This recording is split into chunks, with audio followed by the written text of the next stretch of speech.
আন্তর্জাতিক বিষয়াবলীর সংগঠন অধ্যায় থেকে জাতিসংঘ জাতিসংঘ থেকে এখন তেমন একটা প্রশ্ন না আসলেও জাতিসংঘের যে অঙ্গ সংস্থাগুলো আছে সেখান থেকে প্রশ্ন হয়। তো প্রশ্ন না আসলেও এটা আসলে মানে বাদ দেওয়ার মতো, মানে বাদ দেওয়া যাবে না কখনোই, এরকম একটা বেসিক জিনিস যেটা পড়তেই হবে, না আসলেও পড়তে হবে এরকম। আজকে আমরা পড়বো জাতিসংঘ থেকে। হ্যাঁ, তো জাতিসংঘ বা ইউনাইটেড নেশনস অর্গানাইজেশনস বা ইউএনও, ইউনাইটেড নেশনস অর্গানাইজেশনস, বিশ্বে শান্তি প্রতিষ্ঠার লক্ষ্যে। ইউনাইটেড নেশনস অর্গানাইজেশন প্রতিষ্ঠার একমাত্র লক্ষ্য হচ্ছে বিশ্ব শান্তি প্রতিষ্ঠা করা।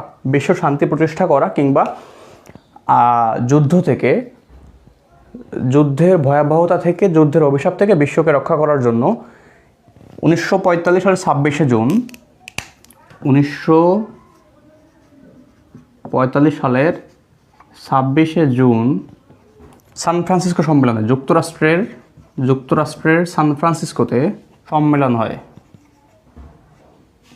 বা সান ফ্রান্সিসকো সম্মেলনে বিশ্বের 50টি দেশ স্বাক্ষর করে জাতিসংঘ সনদে, বা জাতিসংঘের 111 ধারা বিশিষ্ট সনদে, 111 ধারা বিশিষ্ট সনদে।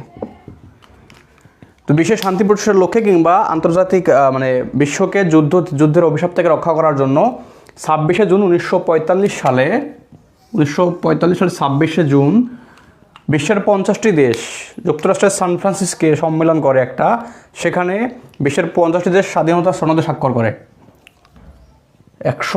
সেই সনদের ধারা ছিল 111টা, এবং এই সনদে, জাতিসংঘ সনদের রচয়িতা হচ্ছে আরকি বেল্ট বা আরসি বেল্ট, এরকম। হ্যাঁ, বা আরসি বেল্ট, যাই হোক, আরসি বেল্ট ম্যাকলিশ বা মেকলিশ, বা আরসি বেল্ট ম্যাকলিশ এই সনদের রচয়িতা। ধারা হচ্ছে 111টি। তো 1945 সালের 24শে অক্টোবর, 1945 সালের 24 অক্টোবর জাতিসংঘ সনদ কার্যকর হয়।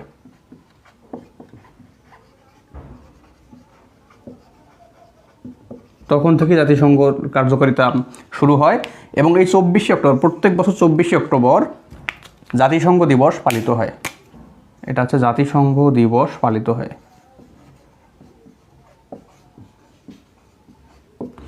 কিন্তু দেখেন, 50টি দেশ ওই সান ফ্রান্সিসকো সম্মেলনে সনদে স্বাক্ষর করলেও প্রতিষ্ঠাকালীন সদস্য কিন্তু 51টি। পোল্যান্ডকেও প্রতিষ্ঠাকালীন সদস্য হিসেবে পরিগণিত, মানে ধরা হয়।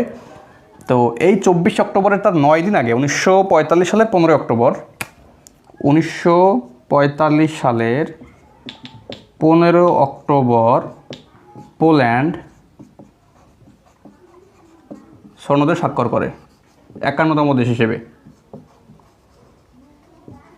যেহেতু জাতিসংঘ সনদ কার্যকর হওয়ার আগেই পোল্যান্ড স্বাক্ষর করে, এজন্য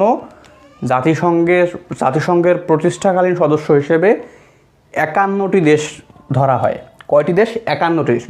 যদি অপশনে 51 না থাকে তাহলে উত্তর হবে 50টি, কিন্তু যদি 51 থাকে, 50ও থাকে, তাহলে উত্তর হবে কয়টি? তাহলে উত্তর হবে 51টি। জাতিসংঘের প্রতিষ্ঠাকালীন সদস্য 51টি, জাতিপুঞ্জের প্রতিষ্ঠাকালীন সদস্য 42টি, জাতিপুঞ্জের প্রতিষ্ঠাকালীন সদস্য 42টি, মোট সদস্য ছিল 58টি। তো জাতিপুঞ্জের ব্যাপারে আসতে হবে, কারণ এই জাতিসংঘের মানে জাতিসংঘ সংগঠনের পূর্বসূরি সংগঠন বলা হয় জাতিপুঞ্জকে, বা লিগ অফ নেশনস। দ্বিতীয় বিশ্বযুদ্ধ চলাকালীন এই জাতিসংঘ প্রতিষ্ঠা হয়, এবং প্রথম বিশ্বযুদ্ধের অভিশাপ থেকে রক্ষার জন্য আমরা জাতিপুঞ্জে ফিরে যাই একটু। প্রথম বিশ্বযুদ্ধের অভিশাপ থেকে রক্ষার জন্য ফ্রান্সের ভার্সাই নগরীতে 1919 সালে একটা চুক্তি হয়, যেটাকে ভার্সাই চুক্তি বলে। সেই চুক্তির আদলে 1920 সালে উড্রো উইলসন 14 দফা প্রণয়ন করে বা 14 দফা ঘোষণা করে। সেই দফার তার আগে একটু লিখি 1919 সালের জাতিপুঞ্জ গঠনের প্রেক্ষাপট সংক্ষেপে, এখান থেকে প্রশ্ন হয় না এখন। 1919 সালে ভার্সাই চুক্তি হয়, ভার্সাই চুক্তি। 1920 সালে উইড্রো উইলসন 14 দফা ঘোষণা করে। 14 নং দফা, 14 নং দফায় জাতিপুঞ্জ গঠনের কথা বলা হয়। তো জাতিপুঞ্জের প্রতিষ্ঠাকালীন সদস্য ছিল 42টি, মোট সদস্য ছিল 58টি। তো জাতিপুঞ্জের সদর দপ্তর ছিল কোথায়? জেনেভায়। জাতিপুঞ্জের সদর দপ্তর সুইজারল্যান্ড। এই জেনেভা সুইজারল্যান্ডে আবার জাতিসংঘের ইউরোপীয় সদর দপ্তর, ইউরোপীয় অঞ্চলের জাতিসংঘের ইউরোপীয় অঞ্চলের সদর দপ্তর হচ্ছে জেনেভায়। আর জাতিসংঘের এমনিতেই সদর দপ্তর, জাতিসংঘের সদর দপ্তর ম্যানহাটন, নিউ ইয়র্ক, যুক্তরাষ্ট্র। ম্যানহাটন, নিউ ইয়র্ক, যুক্তরাষ্ট্র। এই ম্যানহাটন নিউ ইয়র্কে একটা পার্ক আছে, পার্কের নাম হচ্ছে ফ্লাসিং মিডোস। জাতিসংঘের সম্মিলনস্থলে বা সভাস্থলে একটা পার্ক আছে যেটাকে ফ্লাসিং মিডোস বলা হয়। এই ফ্লাসিং, একটা পরীক্ষায় আসছিল যে ফ্লাসিং মিডোস কোথায় অবস্থিত বা ফ্লাসিং মিডোস কি। এটা হচ্ছে নিউ ইয়র্কে জাতিসংঘের সে সভাস্থল, ঠিক আছে? এটা হচ্ছে ফ্লাসিং মিডোস, একটা পার্ক। তো আমরা এখন জাতিসংঘে চলে আসি, জাতিপুঞ্জের আলোচনা শেষ, জাতিসংঘে চলে আসি আমরা। তো যখন এই যে জাতিসংঘ গঠন হয় এবং জাতিসংঘ সনদ কার্যকর হয় 1945 সালে, 1945 সাল থেকে জাতিসংঘের কার্যকারিতা শুরু হলে 1946 সালের 20 এপ্রিল, 1946 সালের 20 এপ্রিল আনুষ্ঠানিকভাবে বিলুপ্ত হয় জাতিপুঞ্জ। জাতিপুঞ্জ আনুষ্ঠানিকভাবে বিলুপ্ত হয় 20 এপ্রিল 1946। 20 এপ্রিল 1946 সালে আনুষ্ঠানিকভাবে বিলুপ্ত হয় জাতিপুঞ্জ। তো আমরা জাতিসংঘে চলে আসি, আবার জাতিসংঘের পতাকায় আসি।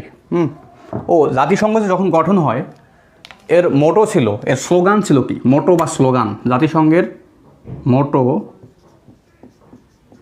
বা স্লোগান হচ্ছে এই পৃথিবী আপনার, এই পৃথিবী আপনার, ইটস ইয়োর ওয়ার্ল্ড। এটা হচ্ছে জাতিসংঘের স্লোগান। তো জাতিসংঘের পতাকা কেমন?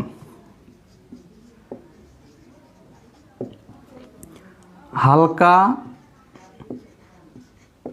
নীলের উপর, নীল রঙের উপর, হালকা নীল রঙের উপর জাতিসংঘের প্রতীক সাদা রঙের, জাতিসংঘের প্রতীক সাদা রঙের। জাতিসংঘের প্রতীকের মধ্যে কি আছে? প্রতীকের মাঝখানে বিশ্ব মানচিত্র, বিশ্ব মানচিত্র, দুপাশে জলপাই গাছ। এই জলপাই গাছ কি? জলপাই গাছ হচ্ছে শান্তির প্রতীক। জলপাই গাছকে বলা হয় শান্তির প্রতীক। আর একটা ইনফরমেশন মিসিং হয়ে গেছে, ওই যে সদর দপ্তরের কথা বললাম, ম্যানহাটন, যুক্তরাষ্ট্র। এই জাতিসংঘের সদর দপ্তরের স্থপতি হ্যারিসন। জাতিসংঘের সদর দপ্তরের স্থপতি হ্যারিসন এবং জাতিসংঘের সদর দপ্তরে জমি দান করে রকফেলার নামে এক ব্যক্তি। জমি দান করে রকফেলার এবং স্থপতি হচ্ছে কে? হ্যারিসন। তো পতাকা হালকা নীল রঙের উপরে সাদা জাতিসংঘের প্রতীক। তো প্রতীকের মাঝখানে হচ্ছে বিশ্ব মানচিত্র, দুপাশে জলপাই গাছ। জলপাই গাছকে বলা হয় শান্তির প্রতীক। এর মোটো হচ্ছে ইটস ইউর ওয়ার্ল্ড বা এই পৃথিবী আপনার। তো জাতিসংঘের কার্যকরী ভাষা বা অফিসিয়াল ল্যাঙ্গুয়েজ বা দাপ্তরিক ভাষা 6টি। জাতিসংঘের দাপ্তরিক ভাষা কয়টি? 6টি। এবং কার্যকরী ভাষা 2টি। দাপ্তরিক বা অফিসিয়াল ভাষা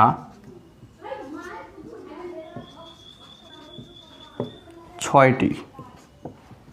6টি কি কি?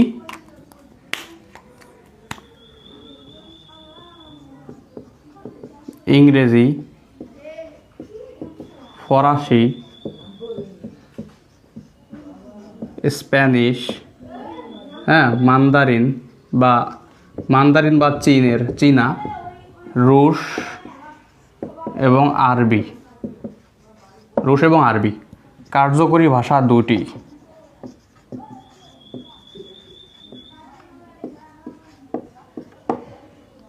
ফরাসি এবং ইংরেজি, এই দুটি হচ্ছে কার্যকরী ভাষা। জাতিসংঘ দীর্ঘ ইতিহাসের মধ্য দিয়ে প্রতিষ্ঠা পেয়েছে। এটা হচ্ছে অনেকেই বিভিন্নভাবে ছন্দ আকারে মনে রাখে, কিন্তু এতটা গুরুত্ব নাই, এটা গুরুত্ব হারিয়ে ফেলছে। এখান থেকে প্রশ্ন আর হয় না। বিগত 8-10টা বিসিএসে এখান থেকে কোনো প্রশ্ন হয় নাই। বেশিরভাগ প্রশ্ন হয়েছে জাতিসংঘের অঙ্গ সংস্থা থেকে, আর জাতিসংঘের ওই যে মূল অঙ্গ সংস্থা নিরাপত্তা পরিষদ, এখান থেকে প্রশ্ন হয়েছে। তো এখান থেকে 2টা টপিক আসে যে গঠনের ইয়াল্টা সম্মেলনে ভেটো প্রদান করা হয়, এরকম স্থায়ী সদস্য নির্ধারণ করা হয় কোন সম্মেলনে। তো এরকম 2টা প্রশ্ন হয়। কিন্তু যেভাবে যে লন্ডনে আটা ময়দা, তেহরান এরকম সম্মেলন, ডাম্বারটন ওয়ার্কস, এইভাবে যেভাবে মুখস্থ করা হয়, এই জিনিসটা, এই দীর্ঘ পথ পরীক্ষার জিনিসটা এরকম যে বর্তমানে ট্রেন্ড চলতেছে, হাইপ হচ্ছে এটা, কিন্তু পরীক্ষায় আসে একটুকু আসে না পরীক্ষায়। এটা হচ্ছে বাস্তবতা। তারপরেও আমরা একটু সংক্ষিপ্তভাবে, যেটা না পড়লেই না জানলেই নয়, সেটা করি। দীর্ঘ 8টা বা 9টা সম্মেলনের মধ্য দিয়ে জাতিসংঘ প্রতিষ্ঠা পেয়েছে, পূর্ণতা পেয়েছে। প্রথম হয় 1941 সালে। 1941 সালে হয় 2টা ঘোষণা। 1943 সালে হয় 3টা, 1942 সালে হয় 1টা, 1943 সালে 3টা, 1944 সালে 1টা, 45 সালে আবার 2টা। দেখেন, 1941 সালে লন্ডন ঘোষণা কোথায় হয়? লন্ডনের জেমস প্রাসাদে। জাতিসংঘ প্রতিষ্ঠার প্রথম পদক্ষেপ হচ্ছে 1941 সালে লন্ডন ঘোষণা।